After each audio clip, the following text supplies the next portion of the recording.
The first four cards deal with the past.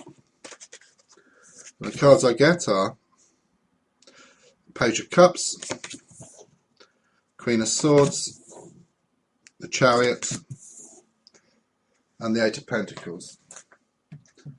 The Queen of Swords represents you or someone around you, and represents a cold and hard woman who is very domineering and expects respect. Around this woman, the Chariot card is all about movement and change, and can represent a trip, house movement, or a change in a spiritual or emotional sense. The black and white sphinxes shown on the card talk of being pulled two ways and trying to balance things up, and also indicates friction around the situation.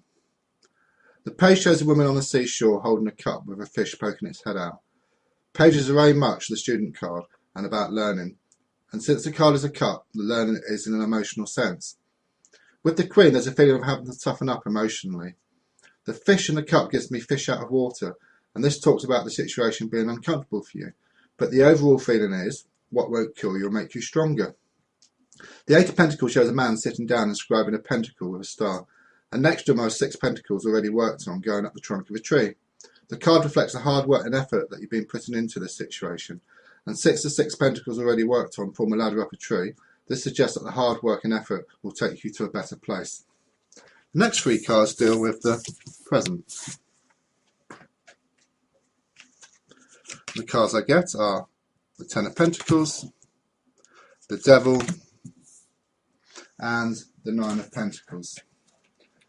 At the centre of all of this is the Devil card, and this card shows a couple chained together whilst being watched over by the Devil.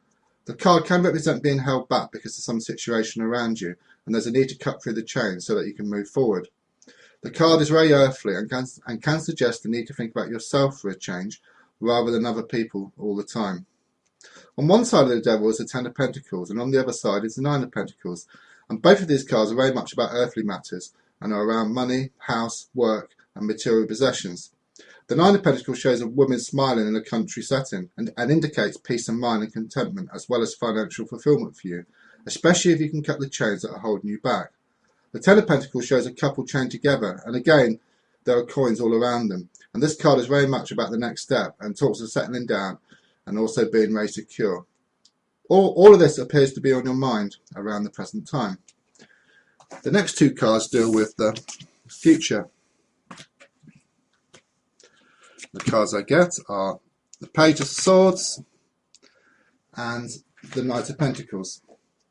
The Page, as talked about earlier, is the student card, and since swords represent the mind and communication, there's a feeling that you'll need to bite your tongue in some respect and not fight with a higher authority. The Knight of Pentacles shows a knight holding a giant pentacle, and knights are all about movement, and so since he holds a pentacle, the card suggests that money, as well as security, will soon be coming your way. And the final card is the final outcome. Eight of Swords. This card shows a woman tied up and blindfolded, facing away from the sea, and behind her are 8 swords stuck in the ground. The swords appear like the bars to a prison, and so can indicate being trapped. Swords are about the mind, and so the entrapment seems to be very much in the mind. Looking closely, there's a gap between 2 of the swords and shows a way out for you. The facing away from the sea and the blindfold gives me the need to face up to things, especially in an emotional sense. The vast sea also gives me a sea of opportunity once you can find a way forward. And that concludes the reading.